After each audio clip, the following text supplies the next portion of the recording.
শুকর আদায় করে নেই। যে মালিক দয়া মায়া করে আমাকে আপনাকে পবিত্র জুমার দিনে আল্লাহ আকবার মসজিদে আগে আগে আসার বসার, দিনই কিছু আলোচনা করার ও শোনার তৌফিক আল্লাহ পাক আমাদেরকে দান করলেন। এজন্য আমরা সকলেই অন্তর খুলে জবান খুলে মালিকের দরবারে কালিমাতুশ শুকর আদায় করি, বলি আলহামদুলিল্লাহ।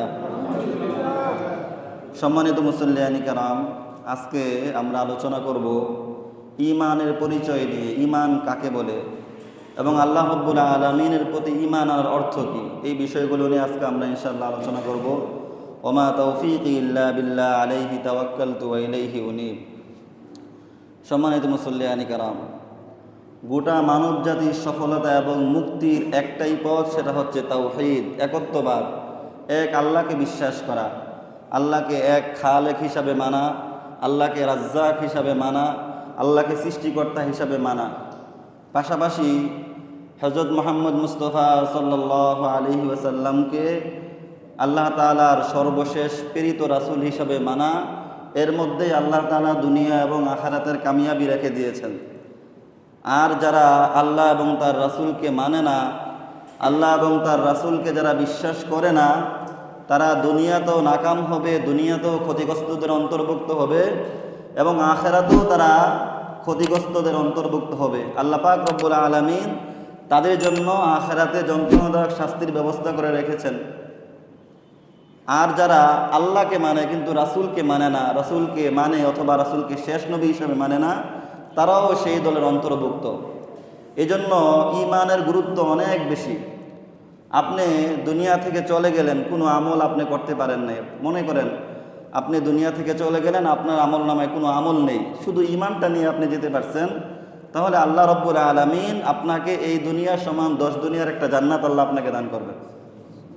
এবং যতদিন এই দুনিয়ার মধ্যে একজন ঈমানদার থাকবে, ততদিন আল্লাহ রাব্বুল আলামিন এই দুনিয়ার যে নিজাম, পূর্ব দিক থেকে সূর্য ওঠা, পশ্চিমে ডুবা, দিন হওয়া, দিনের পর রাত আসা, দুনিয়ার এই যাবতীয় নিজাম আল্লাহ রাব্বুল আলামিন ততদিন ঠিক রাখবেন যতদিন এই দুনিয়ার মধ্যে একজন ঈমানদার বেঁচে থাকবে। ঈমানের এত মূল্য। ঈমানদার যখন দুনিয়াতে থাকবে না, তখন আল্লাহ তাআলা এই দুনিয়াটাকেও রাখবেন না। তো ঈমান কি? ঈমানের পরিচয় আমাদের জানার দরকার আছে না নাই? ঈমানের পরিচয় স্বয়ং রাসূল আকরাম সাল্লাল্লাহু আলাইহি ওয়াসাল্লাম হাদিসে পাকের মধ্যে দিয়ে গেছেন। হাদিসের সব কিতাবাদিতে একটা হাদিস আসছে, যেটাকে হাদিসে জিব্রাইল নামে নামকরণ করা হয়। প্রসিদ্ধ একটা হাদিস। হযরত ওমর ইবনুল খাত্তাব রাদিয়াল্লাহু তাআলা আনহু থেকে হাদিসটি বর্ণিত। আন ওমর ইবনুল খাত্তাব রাদিয়াল্লাহু তাআলা আনহুমা قال بينما عند رسول الله صلى الله عليه وسلم ذات يوم إذ طلع علينا رجل شديد بياض الثياب شديد سواد الشعر। হযরত ওমর ইবনুল খাত্তাব রাদিয়াল্লাহু তাআলা আনহু বলেন, আমরা একবার রাসূলুল্লাহ সাল্লাল্লাহু আলাইহি ওয়াসাল্লামের মজলিসে বসা ছিলাম। আল্লাহর নবী আমাদেরকে নিয়ে কথাবার্তা বলতেছিলেন। ইজ তালা আলাইনা রাজুলুন শাদীদু বায়াদিস সাব। এমন সময় হঠাৎ করে একজন লোক বাইরে থেকে আসলো। শাদীদু বায়াদিস সাওয়াব, ওই লোকের পোশাকটা ছিল দবদবে সাদা। দবদবে সাদা পোশাক পরিহিত একজন লোক রাসূলুল্লাহ সাল্লাল্লাহু আলাইহি ওয়াসাল্লামের মজলিসে এসে উপস্থিত হলো। শাদীদু সাওয়াদিস শার, ওই লোকের চুলগুলো ছিল কুচকুচে কালো। এমন একটা লোক আসলো, লোকটাকে আমরা চিনি না। লা ইয়ারিফু মিন্না আহাদুন ওয়া লা ইউরা আলাইহি আথারুস সাউফ। ওই লোককে আমরা কেউ চিনি না এবং ওই লোকের মধ্যে সফরের কোনো চিহ্নও দেখা যায় না। আমরা দেখে মনে করি না যে আমাদের এলাকার লোক, আমরা মনে করেছি হয়তো বিনদেশে কোনো লোক, অপরিচিত একজন লোক রাসূলুল্লাহ সাল্লাল্লাহু আলাইহি ওয়াসাল্লামের মজলিসে আসলেন। হাত্তা জালাসা ইলান নবী সাল্লাল্লাহু আলাইহি ওয়াসাল্লাম, রসুলের মজলিসে এসে একদম রসুল সাল্লাল্লাহু আলাইহি ওয়াসাল্লামের নিকটে বসে গেলেন। রসুল যেখানে বসা ছিলেন একদম রসুলের কাছে গিয়ে বসলেন। ওয়া আসনাদা রুকবাতাইহি ইলা রুকবাতাইহি, ওই অপরিচিত লোকটা রাসূলুল্লাহ সাল্লাল্লাহু আলাইহি ওয়াসাল্লামের হাঁটুর সাথে তার হাঁটুকে মিলিয়ে দিলেন এবং তার হাত দ্বয় রাসূলুল্লাহ সাল্লাল্লাহু আলাইহি ওয়াসাল্লামের সামনে বসে তার হাতগুলো তার উরুর উপর রাখলেন এবং উরুর উপর রাখার পর রাসূল সাল্লাল্লাহু আলাইহি ওয়াসাল্লামকে ওই অপরিচিত লোক কয়েকটা প্রশ্ন করেছিলেন, যেগুলো ইসলামের মূল ভিত্তি। কি প্রশ্ন করেছিলেন? প্রথমে ওই অপরিচিত ব্যক্তি রাসূলুল্লাহ সাল্লাল্লাহু আলাইহি ওয়াসাল্লামকে বললেন, আখবিরনি আনিল ইসলাম, ও নবী আপনি আমাদেরকে বলেন ইসলাম কাকে বলে। রাসূলুল্লাহ সাল্লাল্লাহু আলাইহি সাল্লাম বললেন, আল ইসলাম শাহাদাতু আল্লা ইলাহা ইল্লাল্লাহ ওয়া আন্না মুহাম্মাদার রাসূলুল্লাহ।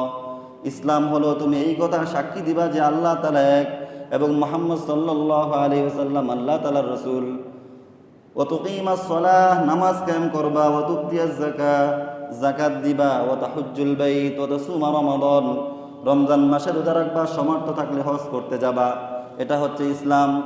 এরপর ওই আগন্ত ব্যক্তি আবার প্রশ্ন করলেন, ওয়ামাল ঈমান আখবিরনি আনিল ঈমান।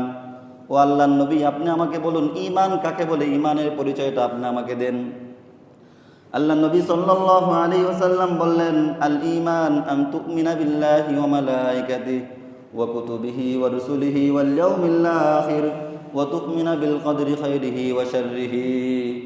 আল্লাহর নবী বললেন ঈমান হলো তুমি আল্লাহ তাআলাকে বিশ্বাস করবা, আল্লাহর ফেরেশতাদেরকে বিশ্বাস করবা, আল্লাহর রাসূলকে বিশ্বাস করবা, আল্লাহর কিতাবকে বিশ্বাস করবা, কিয়ামতের দিবসকে বিশ্বাস করবা, ভালো মন্দ যা কিছু হয় সব কিছু আল্লাহ তাআলার পক্ষ থেকে হয়, এই কথা তুমি বিশ্বাস করবা, এটা হলো ঈমান।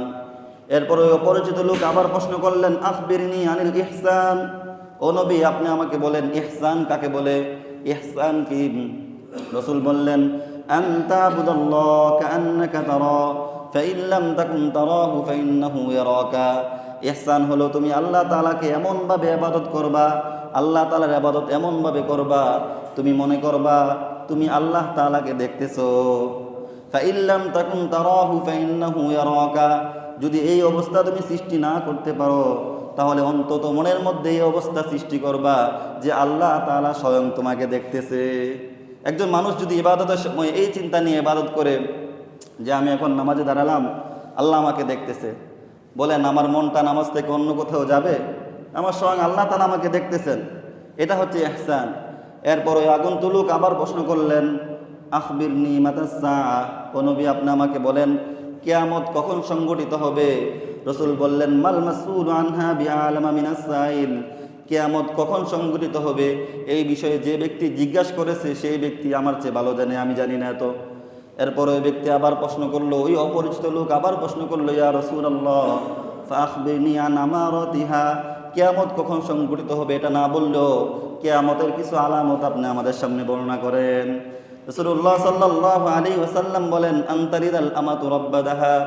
কিয়ামতের একটা আলামত হলো দাসী তার মনিবকে জন্ম দিবে। দাসী তার মনিবকে জন্ম দিবে, এর অর্থ মুহাদ্দিসিনে কেরাম অনেক অর্থ করেছেন। এর মধ্যে একটা অর্থ হয়েছে এমন যে কিয়ামতের আগে সন্তান পিতামাতার অবাধ্য হয়ে যাবে, পিতামাতার সাথে মায়ের সাথে দাস দাসীদের মতো আচরণ করবে, এটা কিয়ামতের আগে সংঘটিত হবে। এরপর রাসূলুল্লাহ সাল্লাল্লাহু আলাইহি ওয়াসাল্লাম বললেন, ওয়ান তারাল হুফাতাল উরাতাল আলাতা রিয়াশা।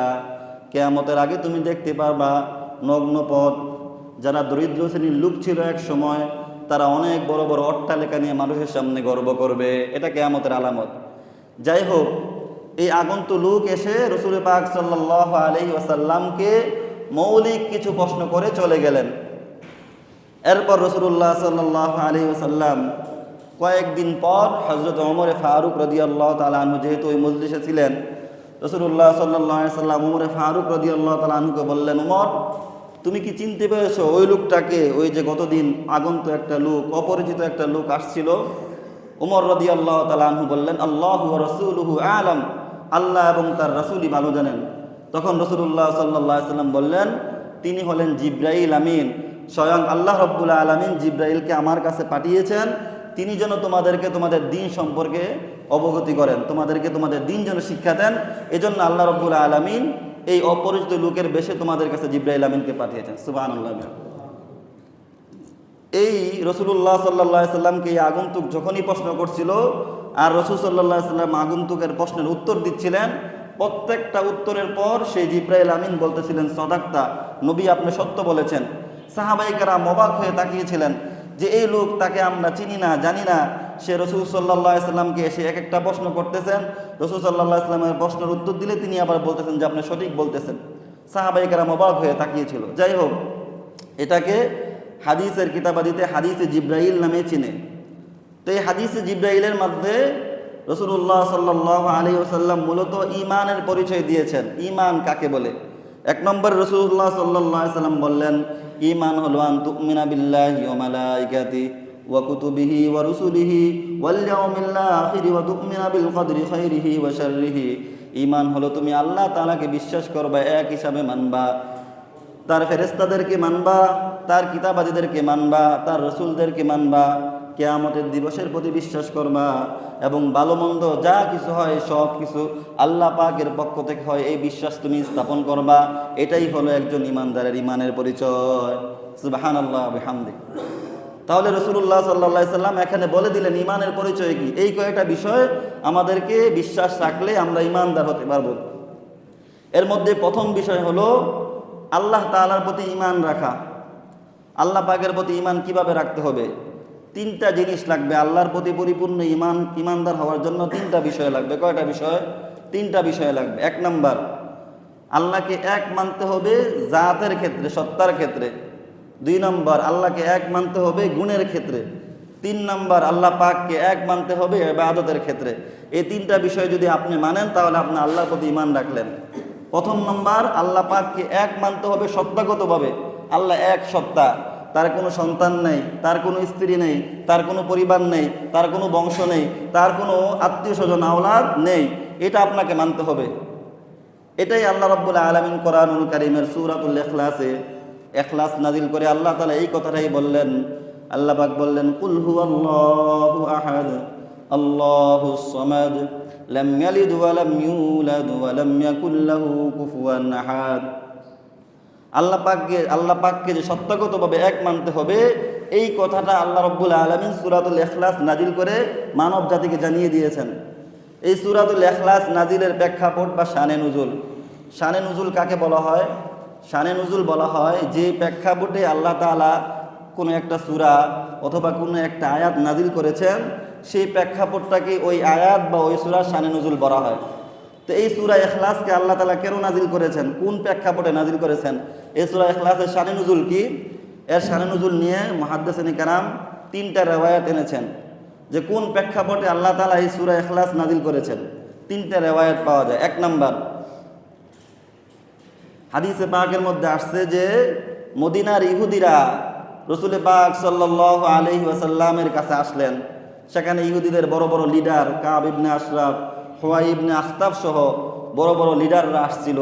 রাসূলুল্লাহ সাল্লাল্লাহু আলাইহি ওয়াসাল্লামের কাছে এসে বললেন, সিফ লানা রাব্বাক আল্লাযী বাআসাক। ও নবী, যিনি আপনাকে আল্লাহর নবী হিসাবে বানিয়ে পাঠিয়েছেন, আপনি তার পরিচয় আমাদেরকে দেন। তিনি কেমন, দেখতে কেমন, তার কি পরিবার পরিজন আছে কিনা, সন্তান সন্ততি আছে কিনা, তিনি কেমন, তার পরিচয়টা আমাদেরকে দেন। তখন আল্লাহ রাব্বুল আলামিন সূরা ইখলাস নাজিল করেছেন। এটা সূরা ইখলাস নাজিলের এক নম্বর রিওয়ায়াত। দ্বিতীয় যে রিওয়ায়াতটা পাওয়া যায় সেটা হচ্ছে মক্কার মুশরিকরা তারা যেহেতু মূর্তির পূজা করত, তো তাদের ধারণা ছিল হয়তো মুহাম্মদ সাল্লাল্লাহু আলাইহি সাল্লাম যার ইবাদত করে তিনি হয়তো মূর্তির মতো হবেন, তিনি হয়তো মাটির তৈরি হবেন। এজন্য মক্কার কুরাইশরা, কাফের আর মুশরিকরা একবার রাসূল পাক সাল্লাল্লাহু আলাইহি ওয়াসাল্লামের কাছে এসে বললেন, ও মুহাম্মদ সাল্লাল্লাহু আলাইহি সাল্লাম, আপনি আপনার রবের পরিচয় আমাদেরকে দেন। আপনার রব কেমন, তাকে কি দিয়ে বানানো হয়েছে, তার বংশ আছে কিনা, তার পরিচয়টা কি, সেই পরিচয়টা আপনি আমাদেরকে দেন। তখন আল্লাহ রাব্বুল আলামিন আল্লাহ পাকের পরিচয় দিতে গিয়ে সূরা ইখলাস নাজিল করেছেন। সুবহানাল্লাহ। আরেকটা রিওয়ায়াত পাওয়া যায়, সেটা হচ্ছে মক্কার একজন বেদুইন রাসূলুল্লাহ সাল্লাল্লাহু আলাইহি ওয়াসাল্লামের কাছে আল্লাহর পরিচয় জানতে চেয়েছেন, এজন্য আল্লাহ রাব্বুল আলামিন সূরা ইখলাস নাজিল করেছেন। যাই হোক, এই তিনটা রিওয়ায়াতের মূল কথা হচ্ছে তারা আল্লাহ রাব্বুল আলামিনের পরিচয় জানতে চেয়েছিলেন। তো আল্লাহ তাআলা মানব জাতিকে, গোটা মানব জাতিকে আল্লাহ পাকের পরিচয় দিয়ে দিলেন। কি বললেন? কুল হুয়াল্লাহু আহাদ। কুল, ও নবী আপনি বলে দেন, হুয়াল্লাহু আহাদ, তিনি আল্লাহ, তিনি একক, তিনি একক, সত্তাগতভাবে একক। আল্লাহুস সামাদ, আল্লাহ পাক অমুখাপেক্ষী। বাংলায় শুধু অমুখাপেক্ষী তর্জমা করলে এই শব্দটার হক আদায় হয় না। অমুখাপেক্ষী বলার চেয়ে আল্লাহ তাআলা কারো মুখাপেক্ষী নয় এবং সকলে তার মুখাপেক্ষী, এই কথাটা বললে এই সমাজ শব্দটার তর্জমা আদায় হয়। তো আল্লাহুস সামাদ, আল্লাহ পাক অমুখাপেক্ষী এবং সকল মাখলুক আল্লাহ পাকের মুখাপেক্ষী, এটা হচ্ছে আর সমাজ শব্দের তর্জমা। অর্থাৎ দুনিয়াতে যত মাখলুক আছে, যত প্রাণী আছে, সব কিছু আল্লাহ পাকের মুখাপেক্ষী না? একটা সেকেন্ড, একটা মিনিট আমরা কেউ আল্লাহ পাকের দয়া ছাড়া বাঁচতে পারবো? একটা সেকেন্ডও তো কেউ বাঁচতে পারবে না। শুধু মুসলমান কেন, কাফের মুশরিক বলেন, যারা আল্লাহকে বিশ্বাস করে না, তারাও তো আল্লাহ পাকের একটা মিনিট, একটা সেকেন্ড রহমত ছাড়া বাঁচতে পারবে না। সকলেই আল্লাহ পাকের মুখাপেক্ষী, আল্লাহুস সামাদ। কিন্তু আল্লাহ পাক কারো মুখাপেক্ষী নন। লাম ইয়ালিদ ওয়া লাম ইউলাদ, আল্লাহ পাক বললেন আল্লাহকে জানো, লাম ইয়ালিদ, তিনি কাউকে জন্ম দেন নাই, ওয়া লাম ইউলাদ, তিনি কারো থেকে জন্মগ্রহণও করেন নাই, ওয়া লাম ইয়াকুল লাহু কুফুয়ান আহাদ, তার কোনো সমকক্ষ দুনিয়ার মধ্যে নেই। সুবহানাল্লাহ ওয়া বিহামদিহি। এই আয়াতের মধ্যে, এই সূরা ইখলাসের মধ্যে আল্লাহ রাব্বুল আলামিন তার পরিচয় দিয়ে দিয়েছেন। এই সূরা ইখলাসের অনেক ফজিলত আছে, যদিও আজকে আমাদের আলোচ্য বিষয় এটা নয়।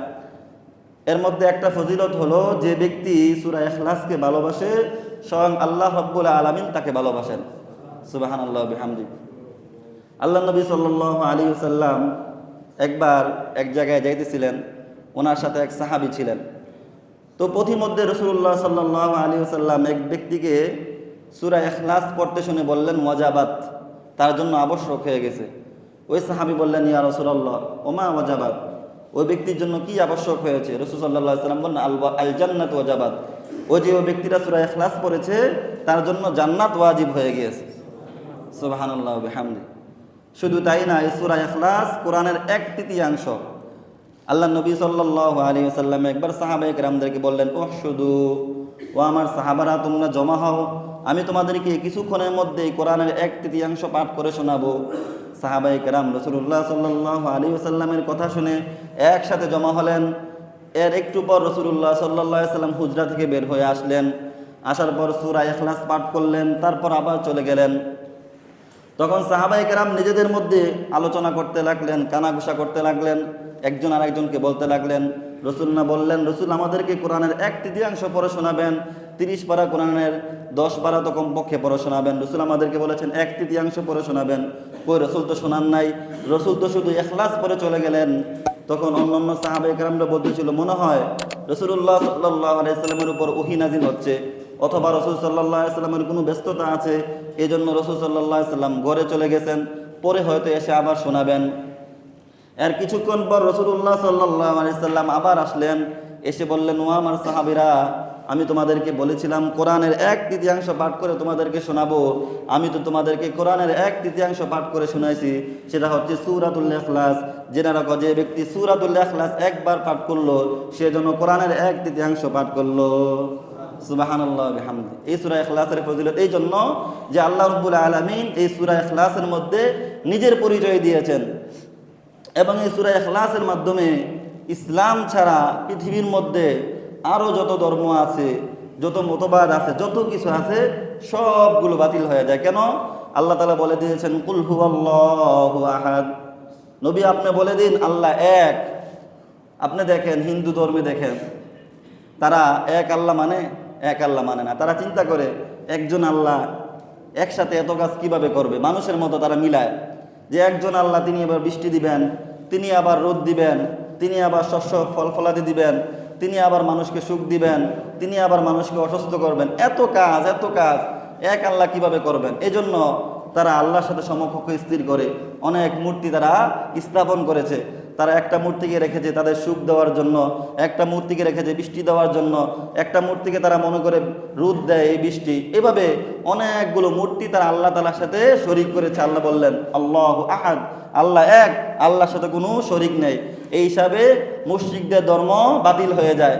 ইহুদিদের ধর্ম দেখেন, ইহুদিদের ব্যাপারে আল্লাহ রাব্বুল আলামিন কোরআনে কারিমে বললেন ওয়াকালাতিল ইয়াহুদু উযাইরুন ইবনুল্লাহ, ইহুদিরা বলে উযাইর আলাইহিস সালাতু ওয়াস সালাম আল্লাহ তাআলার পুত্র, অথচ আল্লাহ তাআলা এই আয়াতে বলে দিয়েছেন লাম ইয়ালিদ, তিনি কাউকে জন্ম দেন নাই।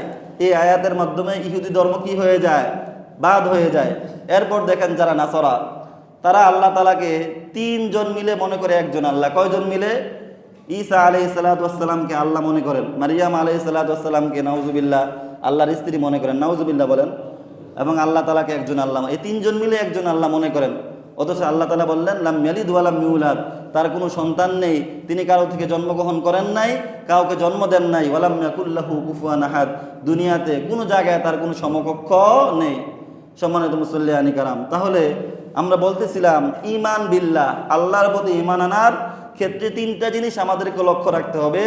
এর মধ্যে এক নাম্বার বিষয় হচ্ছে আল্লাহকে সত্তাগতভাবে এক মানতে হবে। আল্লাহ এক, তার সাথে কোনো শরিক নেই, তার কোনো সন্তান নেই, পরিবার নেই, পরিজন নেই, আল্লাহ এক, এই বিষয়টা আমাদের মানতে হবে। দুই নম্বর, গুণগতভাবে আল্লাহ তাআলাকে এক মানতে হবে। আল্লাহ পাকের গুণ, আল্লাহ পাক রাজ্জাক, আল্লাহ পাক রিজিক দান করেন, এই গুণ কোনো মানুষের আছে? কোনো মাখলুকের আছে নাকি? কোনো মানুষ রিজিক দিতে পারে? পারে না। এই গুণ আল্লাহ তাআলার। এমনিভাবে যতগুলো গুণ আল্লাহ তাআলার সাথে নির্দিষ্ট খাস, এই গুণগুলোর ক্ষেত্রে আল্লাহকে একক মনে করা, যে আল্লাহ পাকে দিতে পারে। কেউ যদি মনে করে যে আল্লাহও দেয়, আমার চাকরিও আমাকে রিজিক দেয়, তাহলে এটা শিরিক হবে। কেউ যদি বলে আল্লাহ পাকও আমায় দেয়, আমার খেতও আমাকে রিজিক দেয়, তাহলে এটা শিরিক হবে। তাহলে দুই নম্বর হচ্ছে গুণের ক্ষেত্রে আল্লাহ তাআলার যতগুলো গুণ আছে, এই গুণগুলোর ক্ষেত্রে আল্লাহ পাককে এক মনে করতে হবে, দুইটা বিষয়। তিন নম্বর, ইবাদতের ক্ষেত্রে আল্লাহ পাককে এক মনে করতে হবে। ইবাদত অনেক প্রকার আছে। দোয়া করা এটা একটা ইবাদত, কসম করা এগুলো ইবাদত, জবাই করা ইবাদত, নামাজ রোজা এগুলো ইবাদত। এই ইবাদতের ক্ষেত্রে আল্লাহ পাককে এক মনে করতে হবে, অর্থাৎ এক আল্লাহর জন্য ইবাদত করতে হবে। দোয়া একটা ইবাদত, দোয়ার ক্ষেত্রে আল্লাহ পাককে এক কিভাবে মনে করবেন? দোয়াকে আমরা অনেকে মনে করি দোয়া এটা তো তেমন বেশি প্রয়োজন না, অনেকে এরকম মনে করে। মনে রাখবেন, দোয়া এটা স্বতন্ত্র একটা ইবাদত। শুধু ইবাদত না, রাসূলুল্লাহ সাল্লাল্লাহু আলাইহি ওয়াসাল্লাম বলেছেন আদ-দুআউ মুখুল ইবাদাহ, দোয়া হচ্ছে ইবাদতের মগজ। আমরা অনেকে দোয়াকে গুরুত্ব দেই না, এটা ঠিক না। রাসূল সাল্লাল্লাহু আলাইহি ওয়াসাল্লাম দোয়াকে বলেছেন মুখুল ইবাদাহ, ইবাদতের মগজ হচ্ছে দোয়া। ইয়্যাকা না'বুদু ওয়া ইয়্যাকা নাস্তাঈন, প্রতিদিন আমরা নামাজের মধ্যে বলি আয় আল্লাহ, আমরা আপনারই ইবাদত করি এবং আপনার কাছেই সাহায্য চাই। তো দোয়া হচ্ছে মুখুল ইবাদাহ। রাসূলুল্লাহ সাল্লাল্লাহু আলাইহি ওয়াসাল্লাম হাদিসে পাকের মধ্যে আসছে যে হযরত আব্দুল্লাহ ইবনে আব্বাস রাদিয়াল্লাহু তাআলা আনহু থেকে একটা হাদিস বর্ণিত। তিনি বলেন, কুনতু খালফা রাসূলিল্লাহি সাল্লাল্লাহু আলাইহি ওয়াসাল্লাম। হযরত আব্দুল্লাহ ইবনে আব্বাস রাদিয়াল্লাহু তাআলা আনহু বলেন, এক সফরে আমি রাসূলুল্লাহ সাল্লাল্লাহু আলাইহি ওয়াসাল্লামের সাথে ছিলাম। রাসূল সাল্লাল্লাহু আলাইহি ওয়াসাল্লাম বাহনের সামনে ছিলেন, আমি পিছনে ছিলাম। রাসূলুল্লাহ সাল্লাল্লাহু আলাইহি ওয়াসাল্লাম বললেন, ইয়া গুলাম। রসুল আদর করে স্নেহ করে আব্দুল্লাহ ইবনে আব্বাসকে ডাক দিলেন, ইয়া গুলাম, ও বৎস, ও প্রিয় বৎস, ও আল্লিমুকা কালিমাতিন, আমি তোমাকে কিছু মূল্যবান বাক্য, কিছু মূল্যবান শব্দ তোমাকে আমি শিক্ষা দেব। সেগুলো কি? রাসূলুল্লাহ সাল্লাল্লাহু আলাইহি ওয়াসাল্লাম বলেন, ইহফাজিল্লাহ ইহফাজকা, তুমি আল্লাহ তাআলার বিধানগুলোর প্রতি যত্নবান হও, তাহলে আল্লাহ তাআলা তোমাকে সমস্ত প্রকার বিপদ আপদ থেকে হেফাজত করবে। তুমি আল্লাহ তাআলার বিধানগুলোর প্রতি যত্নবান হও, আল্লাহ পাকের বিধানগুলো তুমি যথাযথভাবে আদায় করো, তাহলে আল্লাহ পাক তোমাকে সমস্ত প্রকার বিপদ আপদ থেকে হেফাজত করবেন। ইহফাজিল্লাহ তাজিদহু তুজাহাক, তুমি যদি আল্লাহ পাকের বিধানগুলোর প্রতি যত্নবান হও, তাহলে সব সময় তুমি তোমার নিকট আল্লাহ পাককে পেয়ে যাবে, আল্লাহ পাকের সাহায্য তুমি পেয়ে যাবা। এরপর রাসূলুল্লাহ সাল্লাল্লাহু আলাইহি ওয়াসাল্লাম বলেন, ইদা সাআলতা ফাসআলিল্লাহ, যখন তোমার কোনো প্রয়োজন হয় তখন তুমি সরাসরি আল্লাহ পাকের কাছে চাও। তাহলে ইবাদতের মধ্যে একটা প্রকার হচ্ছে দোয়া। এই দোয়ার মধ্যে অন্য কারো কাছে চাওয়া যাবে না, একমাত্র আল্লাহর কাছে চাইতে হবে। নাকি পীরের কাছে যে বাবার কাছে গিয়ে সন্তান হয় না, চাওয়া যাবে? চাওয়া যাবে না, এটা সরাসরি শিরিক হবে। কারণ রাসূল বলেছেন, ইদা সাআলতা ফাসআলিল্লাহ, তোমার যদি কোনো প্রয়োজন হয় তাহলে তুমি সরাসরি আল্লাহ পাকের কাছে যাও। সাহাবায়ে কেরাম জুতার ফিতা ছিঁড়ে গেলেও 2 রাকাত নামাজ পড়ে আল্লাহ তাআলার কাছে চাইতেন। দোয়ার মাধ্যমে, চাওয়ার মাধ্যমে আল্লাহর সাথে বান্দার সম্পর্ক হয়। এই দোয়ার গুরুত্ব আমাদের মধ্যে কমে গেছে, এজন্য আমরা সবাই দোয়ার গুরুত্ব দেব তো ইনশাআল্লাহ। এরপর রাসূলুল্লাহ সাল্লাল্লাহু আলাইহি ওয়াসাল্লাম বলেন, ওয়াইদাস্তানতা ফাস্তাইন বিল্লাহ, সাহায্য চাওয়ার দরকার হলে আল্লাহর কাছে চাও। ওয়ালাম আন্নাল উম্মাতা লাউ ইজতামাআত আলা আন ইয়ানফাউকা বিশাইইন লাম ইয়ানফাউকা ইল্লা বিশাইইন ক্বাদ কাতাবাহু আল্লাহু লাক, জেনে রাখো গোটা দুনিয়ার মানুষ মিলে যদি তোমার ক্ষতি করার চেষ্টা করে, তাহলে তা তোমার এতটুকুই ক্ষতি করতে পারবে যতটুকু আল্লাহ রাব্বুল আলামিন তোমার তাকদীরে লিখে রাখছেন। ওয়ালা ইজতামাউ আলা আন ইয়ানফাউকা বিশাইইন লাম ইয়ানফাউকা ইল্লা বিশাইইন ইল্লা ক্বাদ কাতাবাহু আল্লাহু লাক, আর গোটা দুনিয়ার মানুষ মিলে যদি তোমার কোনো উপকার করার চেষ্টা করে, তারা অতটুকুই উপকার করতে পারবে যতটুকু তোমার তাকদীরে আল্লাহ রাব্বুল আলামিন লিখে দিয়েছেন। রুফিয়াতিল আকলাম ওয়া জাফফাতিস সুহুফ, তাকদীরের কলম আল্লাহ তাআলা উঠিয়ে নিয়েছেন এবং কাগজ শুকিয়ে গেছে। অর্থাৎ তাকদীর আল্লাহ লিপিবদ্ধ রেখে দিয়েছেন। তোমার যা প্রয়োজন হয় দোয়ার মাধ্যমে, একদম দোয়ার মাধ্যমেই শুধু তাকদীর পরিবর্তন হতে পারে। তোমার যদি প্রয়োজন হয় তাহলে তুমি সরাসরি আল্লাহ তাআলার কাছে যাও। সুবহানাল্লাহ ওয়া বিহামদি। এজন্য ইবাদতের ক্ষেত্রে আল্লাহ তাআলার সাথে কাউকে শরীক করা যাবে না। ইবাদতের একটা প্রকার বললাম দোয়া। দোয়ার মধ্যে আল্লাহ ছাড়া অন্য কারো কাছে চাওয়া যাবে না। আল্লাহ ছাড়া কোনো পীরের কাছে, আল্লাহ ছাড়া কোনো ফকিরের কাছে, কারো কাছে যে চাওয়া যাবে না। সন্তান হয় না, ফকিরের কাছে গেলেন, দরবেশের কাছে গেলেন। দরবেশ কি সন্তান দিতে পারে? কখনোই পারে না। এটা শিরিক, শিরকি কর্মকাণ্ড। এই জন্য রাসূল সাল্লাল্লাহু আলাইহি সাল্লাম এগুলো সরাসরি নিষেধ করে দিয়েছেন। এরপর দেখেন, দোয়ার একটা প্রকার হচ্ছে কসম করা। কেউ যদি কসম করে, কসম আল্লাহ তাআলা ছাড়া অন্য কারো নামে করা যায় না, কারণ একটা ইবাদত। যত ইবাদত আছে সব ইবাদতের মধ্যে আল্লাহ তাআলাকে এক মানা, শুধু আল্লাহ তাআলার জন্য ইবাদত করা, আল্লাহ ছাড়া অন্য কারোর সাথে, আল্লাহ ছাড়া অন্য কারোর কাছে মাথা নত না করা, এটা হচ্ছে 3 নাম্বার। তাহলে আল্লাহ রাব্বুল আলামিনের প্রতি ঈমান আনার ক্ষেত্রে 3টা বিষয় আমাদের লক্ষ্য রাখতে হবে। 1 নাম্বার হচ্ছে তাওহীদ ফিজ জাত, আল্লাহ তাআলাকে এক মানা, যে আল্লাহ এক, তার কোনো সন্তান সন্ততি নাই। 2 নম্বর তাওহীদ ফিজ সিফাত, গুণাবলীর ক্ষেত্রে আল্লাহ তাআলার যত গুণ আছে এগুলোর ক্ষেত্রে আল্লাহ একক। 3 নম্বর ইবাদতের ক্ষেত্রে আল্লাহ তাআলাকে এক মনে করা। সম্মানিত মুসল্লিয়ানি কারাম, কাফের মুশরিক যারা আছে তারা কিন্তু অনেক ভালো কাজ করে না? এত ভালো কাজ করা সত্ত্বেও তাদের সেই ভালো কাজের কোনো মূল্যায়ন নেই। তারা জান্নাত পাবে না, তাদের ঠিকানা হবে জাহান্নাম। কেন?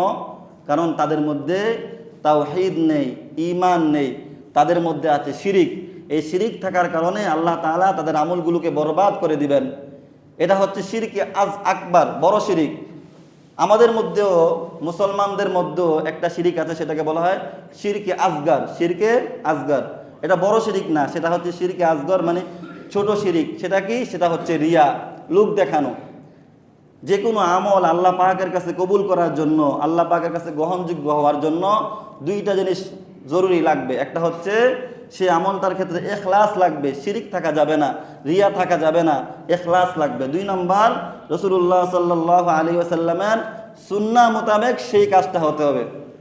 দেখেন, ইখলাস না থাকার কারণে, আল্লাহ পাকের প্রতি পরিপূর্ণ ঈমান না থাকার কারণে, রিয়া থাকার কারণে অনেক আমল আল্লাহ তাআলা মুসলমানদের অনেক আমল বরবাদ করে দিবেন। প্রসিদ্ধ হাদিস আমরা জানি, বুখারী শরীফ সহ অনেক কিতাবে এই হাদিসটা এসেছে যে আল্লাহ রাব্বুল আলামিন কিয়ামতের ময়দানে বড় বড় আমলদারদেরকে ডাকবেন, শহীদকে ডাকবেন আল্লাহ তাআলা। শহীদের কথা যেহেতু এসে গেছে, এজন্য আমরা বলে দেই, শহীদ আল্লাহ রাস্তায় যে আল্লাহ পাকের দ্বীনকে বুলন্দ করার জন্য যে ব্যক্তি জীবন দিয়ে দেয়, তিনি হচ্ছে সর্বোচ্চ পর্যায়ের শহীদ। সে ছাড়াও আরো অনেকগুলো শহীদের ক্যাটাগরি আছে। আল্লাহ নবী সাল্লাল্লাহু আলাইহি ওয়াসাল্লাম একবার এক সাহাবী খুব অসুস্থ, সাহাবীকে দেখতে গেলেন। তো ওই সাহাবী যখন ইন্তেকাল করলো, পাশ থেকে সাহাবীর মেয়ে বললেন, হায় আফসোস, আমাদের ইচ্ছা ছিল আমার বাবা যদি শহীদ শাহাদাতের মৃত্যু লাভ করতেন, আমাদের একটা আফসোস রয়ে গেল, উনি তো ঘরের মধ্যেই ইন্তেকাল করলেন। তো রাসূল সাল্লাল্লাহু আলাইহি সাল্লাম এই কথা শুনে বললেন, ওমা তাউদ্দুনা শাহাদা, ও আমার সাহাবীরা, শাহাদাত বলতে তোমরা কি বোঝো? শহীদ বলতে তোমরা কাকে বোঝো? সাহাবায়ে কেরাম বললেন, শহীদ বলতে তো আমরা তাকেই বুঝি যে আল্লাহর রাস্তায় আল্লাহর দ্বীনকে উঁচু করার জন্য, আল্লাহর দ্বীনের জন্য জীবন দিয়ে দিয়েছে, সে তো শহীদ। রাসূল সাল্লাল্লাহু আলাইহি সাল্লাম বললেন, তিনি তো অবশ্যই শহীদ। যদি তাকেই শুধু শহীদ ধরা হয় তাহলে আমার উম্মতের মধ্যে তো শহীদের সংখ্যা কমে যাবে। সে ব্যক্তি অবশ্যই শহীদ। এছাড়াও আরও কিছু প্রকার রয়েছে শহীদের, সেগুলো কি? আল মাতউনু শহীদুন, 1 নম্বর যে ব্যক্তি মহামারীর মধ্যে ইন্তেকাল করে সে ব্যক্তি শহীদ। 2 নম্বর ওয়াল মাবতুনু শহীদুন, যে ব্যক্তি পেটের পীড়া ইন্তেকাল করে সেও শহীদ। ওয়াল গরীকু শহীদুন, যে ব্যক্তি পানির মধ্যে পড়ে ডুবে ইন্তেকাল করে সেও শহীদ। ওয়া সাহিবুল হাদামি শহীদুন, যে ব্যক্তি দেওয়াল দশে পড়ে, আপনি একটা দেয়ালের নিচে দাঁড়াইলেন, কেউ একটা দেয়ালের নিচে দাঁড়াইলো, দেয়াল ভেঙে পড়ে গেল, সে মারা গেল, সে ব্যক্তিও শহীদ। এমনিভাবে কোনো মহিলা সন্তান প্রসব করার ক্ষেত্রে সে ইন্তেকাল করলো কষ্টে, সেও শহীদ। ঠিক তেমনিভাবে কোনো ব্যক্তি যদি আগুনে পড়ে ইন্তেকাল করে সে ব্যক্তিও শহীদ। সুবহানাল্লাহ ওয়া বিহামদিহি। সেই হিসাবে আমরা বলতে পারি, গত কিছুদিন আগে আমাদের বাংলাদেশের মধ্যে যে মর্মান্তিক একটা ঘটনা করেছে, বিমান বিধ্বস্ত হয়ে অনেক শিশু বাচ্চা মারা গেছেন, আল্লাহ পাক তাদেরকে জান্নাত দান করো, সকলে বলে আমিন। আর যারা অসুস্থ অবস্থায় আছে, আল্লাহ পাক তাদেরকে দ্রুত শিফা দান করেন। তারা যেহেতু আগুনে পুড়ে মারা গেছে, অনেকে দেওয়ালে ভেঙে পড়ে মারা গেছে, সেই হিসাবে তারাও শহীদ হবে, এটা আমরা আশা রাখি হাদিসের ভাষ্য অনুযায়ী। যাই হোক মুহতারাম মুআজ্জাজ সম্মানিত মুসল্লিয়ানি কেরাম, বলতেছিলাম কিয়ামতের ময়দানে আল্লাহ পাক রব্বুল আলামিনের প্রতি পরিপূর্ণ বিশ্বাস না থাকার কারণে অথবা বিশ্বাস থাকার প্রতিও রিয়া থাকার কারণে, শিরকি আজগর থাকার কারণে আল্লাহ তাআলা অনেক মানুষের ইবাদতকে ধ্বংস করে দিবেন, তারা ইবাদতের কোনো প্রতিদান পাবে না। এজন্য আল্লাহ রাব্বুল আলামিন কিয়ামতের ময়দানে একজন শহীদকে ডাকবেন, শহীদকে ডেকে বলবেন, তোমাকে আমি এত শক্তি দিয়েছি, এত সামর্থ্য দিয়েছি, দুনিয়াতে তুমি আমার জন্য কি করেছিলা? তখন এই ব্যক্তি বলবে, আল্লাহ আমি আপনার জন্য আমার জীবনটাকে বিলিয়ে দিয়েছি, আর কি করব? আল্লাহ তাআলা বলবেন, না, তুমি আমার জন্য জীবন দাও নাই, মানুষ তোমাকে বীর বলবে, বাহাদুর বলবে, এজন্য তুমি জীবন দিয়েছো। মানুষ তো তোমাকে দুনিয়াতে বীর বাহাদুর বলেই ফেলছে, তোমার যে চাওয়া পাওয়া ছিল সেটা তুমি দুনিয়াতে পেয়ে গেছো, সুতরাং আজ আমার কাছে কোনো প্রতিদান পাবে না। ও ব্যক্তিকে আল্লাহ জাহান্নামে দিয়ে দেবেন, নাউজুবিল্লাহ। এরপর আল্লাহ রাব্বুল আলামিন আলেমকে ডাকবেন, আল্লাহ পাক বলবেন, তোমাকে আমি এলেম দিয়েছিলাম, দিনই এলেম দিয়েছিলাম, তুমি আমার এলেম পেয়ে কি উপকার করেছিলে মানুষের? সে বলবে, আল্লাহ মানুষকে আমি দিন রাত দিনের শিক্ষা দিয়েছি আপনার জন্য। আল্লাহ বলবেন, না, মানুষ তোমাকে অনেক বড় আলেম বলবে, অনেক বড় বক্তা বলবে, এজন্য তুমি এই কাজ করেছো, তোমাকে তো মানুষ বলেছেই, তোমার যে পাওয়া ছিল তুমি পেয়ে গেছো, আজকে তোমার কোনো পাওয়া নেই, তুমি চলে যাও, নাউজুবিল্লাহ। এমনিভাবে আল্লাহ রাব্বুল আলামিন দানবীরকে ডাকবেন, তাকে বলবেন, আল্লাহ তাআলা যে তোমাকে আমি ধন সম্পদ দিয়েছিলাম, এত এত ধন সম্পদ দিয়েছিলাম, তুমি আমার ধন সম্পদ দিয়ে কি করেছিলা? সে বলবে, আল্লাহ দিন রাত আমি আপনার জন্য গরিব দুঃখী মিসকিনদেরকে দান করেছি। আল্লাহ বলবেন, না, মানুষ তোমাকে দানশীল বলবে, সমাজসেবক বলবে, এই চিন্তা নিয়ে তুমি দান করেছিলা, মানুষ তোমাকে বলে ফেলছে, সুতরাং মানুষের কাছে তুমি যে প্রতিদান চাইতা সেটা পেয়ে গেছো, আমার কাছে আর তোমার কোনো প্রতিদান নেই। এভাবে আল্লাহ তাআলা তাকেও জাহান্নামে নিক্ষেপ করবেন। সম্মানিত মুসল্লিয়ানি কেরাম, এজন্য ঈমানটাকে আমাদের খাঁটি করতে হবে। আজকে আমরা আলোচনা করলাম ঈমানের পরিচয় নিয়ে, এবং আল্লাহ তাআলার প্রতি ঈমান আনার কি অর্থ। তিনটা জিনিস লাগবে: তাওহীদ ফিজ জাত, আল্লাহকে এক সত্তা হিসাবে মানা; তাওহীদ ফিজ সিফাত, আল্লাহ তাআলার গুণাবলীর ক্ষেত্রে আল্লাহ এক সেটা মানা; 3 নম্বর ইবাদতের ক্ষেত্রে কোনো প্রকার শিরিক করা যাবে না, শিরকে আসগরও করা যাবে না, শিরকে আকবরও করা যাবে না। আল্লাহ পাক রব্বুল আলামিন আমাদের সকলকে প্রকৃত মুমিন হওয়ার তৌফিক দান করুন, আমিন। ওয়া আখিরু দাওয়ানা আলহামদুলিল্লাহি রাব্বিল আলামিন।